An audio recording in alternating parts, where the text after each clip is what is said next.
और इस वक्त एक बड़ी खबर सामने आ रही है संभल से, जहां पर अवैध कब्जा कर मस्जिद और 45 से अधिक अवैध मकान बनाए जाने का दावा किया गया है। संभल से चंदौसी तहसीलदार के मुताबिक नगरपालिका की ये जो 6 बीघा जमीन है उस पर अवैध कब्जा करके मस्जिद और मकान बनाए गए। अवैध कब्जे की जानकारी मिलते ही प्रशासन की टीम मौके पर पहुंच गई है। जांच पड़ताल इस वक्त की जा रही है। तहसीलदार धीरेन्द्र प्रताप सिंह के मुताबिक जांच में नगरपालिका की जमीन पर अवैध कब्जे की पुष्टि हुई है। मस्जिद और कुछ मकान 20 साल पुराने बनाए गए हैं, लेकिन बताया जा रहा है कि ये जो मकान है वो सरकारी जमीन पर बनाए गए हैं और अवैध तरीके से बनाए गए हैं।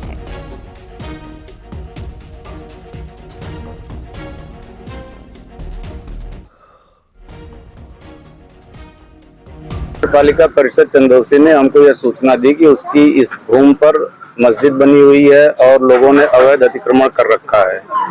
उसी क्रम में आज ये जांच की जा रही है, जिसमें यह पाया गया कि इसमें मस्जिद भी बनी हुई है और लोगों के मकान भी बने हुए हैं। अब क्या कार्रवाई होगी जैसे बने हुए हैं तो उस पर? अब ये हम अपनी रिपोर्ट जो है नगरपालिका को प्रेषित करेंगे। नगरपालिका यह बताया है कि क्या इन घाटों का आवंटन किया है इन लोगों के नाम, या इन लोगों को बेनामे से बेचा है, या बोर्ड के प्रस्ताव से दिया गया है। और अगर नगरपालिका कहती है कि हमने नहीं दिया है तो फिर उस पर बेदखली की कार्रवाई तहसील प्रशासन के द्वारा की जाएगी। फिलहाल में इस जमीन पर शायद एक मस्जिद भी है। हाँ, एक मस्जिद है। तो ये कितने साल पुरानी होगी लगभग बनी हुई है? ये लगभग 20 साल पुरानी मस्जिद है। मकान कितने साल पुराने होंगे? सब उसी के आसपास के हैं। तो इसकी नगरपालिका कोई शिकायत वगैरह दे रही है खाली कराने? नगरपालिका ने हमसे तो अभी तक यही कहा है कि मेरी भूमि पर लोगों ने अवैध कब्जा कर रखा है। तो अवैध कब्जे शीघ्र खाली कराए जाएंगे। नगरपालिका अगर कहेगी तो खाली कराए जाएंगे। बहराइच में सरकारी जमीन पर बने एक मदरसे को बुलडोजर ने ध्वस्त कर दिया। हाईकोर्ट के आदेश पर कड़ी सुरक्षा के बीच बुलडोजर से मदरसे को ध्वस्त कर जमीन को खाली कराया गया। सरकारी जमीन पर 30 सालों से मदरसा चल रहा था, जिसको लेकर गांव के लोगों ने हाईकोर्ट में जनहित याचिका दाखिल की और जमीन को खाली करवाने की मांग भी की। मामले की सुनवाई के बाद हाईकोर्ट की ओर से बेदखली का आदेश जारी किया गया, जिसके बाद मदरसे पर बुलडोजर एक्शन हुआ।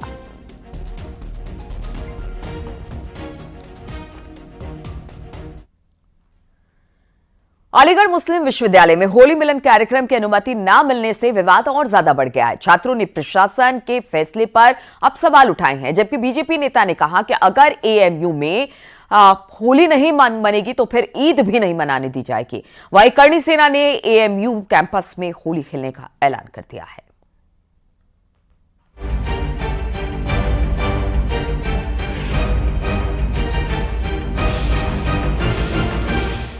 अलीगढ़ मुस्लिम विश्वविद्यालय में होली मिलन कार्यक्रम की अनुमति नहीं मिलने से विवाद बढ़ गया है।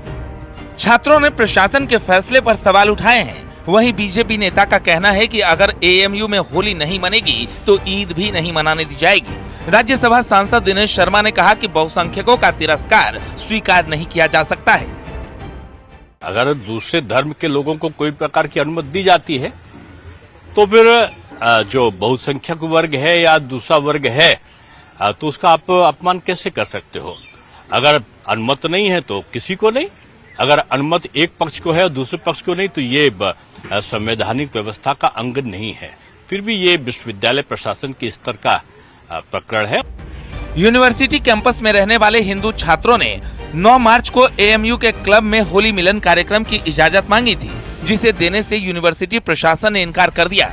यूपी सरकार में मंत्री जयवीर सिंह का कहना है कि एएमयू में अगर मुस्लिम पर्व मनाने की इजाजत है तो हिंदू त्योहारों की भी छूट होनी चाहिए। देना चाहिए। हिंदुस्तान में अगर होली दिवाली नहीं मनेगी तो क्या ईरान में पाकिस्तान मनेगी? निश्चित रूप से देना चाहिए। यदि वहां मुस्लिम त्योहारों को मनाने का अनुमति है तो हिंदू त्योहारों पर भी अनुमति देनी चाहिए, ताकि सांप्रदायिक सौहार्द और वातावरण बना रहे। एएमयू के तरफ से कहा गया है कि वे कैंपस में कोई नई परंपरा शुरू करने की इजाजत नहीं दे सकते हैं और हर साल जिस तरह से होली मनाई जाती है छात्र उसी तरह से होली मना सकते हैं। एएमयू प्रशासन ने कहा कि इसके लिए अलग से किसी परमिशन की जरूरत नहीं है। मुस्लिम धर्मगुरु ने एएमयू के फैसले को सही बताया है। यूनिवर्सिटी के अपने लाज हैं, यूनिवर्सिटी के अपने कानून हैं, कायदे कानून हैं। अगर वो अपने हिसाब से मना करती है तो इसमें भड़कने जैसी कोई बात नहीं है। हाँ, जो छात्रों का एतराज है कि दूसरे समुदाय के लोगों को जो त्योहार मनाने की वहां आजादी है, तो इसके लिए यूनिवर्सिटी को सोचना चाहिए कि अगर आजादी दी जाए तो सबको अपना त्योहार मनाने की आजादी दी जाए। एएमयू के हिंदू छात्रों को कैंपस में होली मिलन समारोह की इजाजत न देने पर एएमयू प्रशासन के खिलाफ करनी सेना के पदाधिकारी भड़क गए हैं।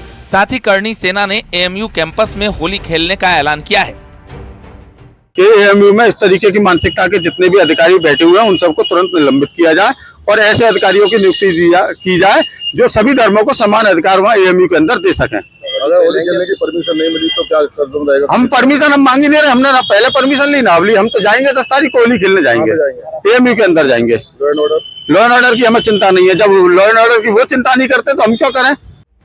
एएमयू के छात्रों ने यूनिवर्सिटी प्रशासन के फैसले पर सवाल उठाए हैं। हर डिपार्टमेंट में, हर हॉस्टल में इफ्तार पार्टी, ईद का जुलूस, मुहर्रम का जुलूस, चेहल्लुम का जुलूस निकाला जाता है, लेकिन एक बार एक होली मिलन समारोह की इजाजत नहीं मिलने पर सियासी माहौल भी गर्म है। Bureau report, news 18।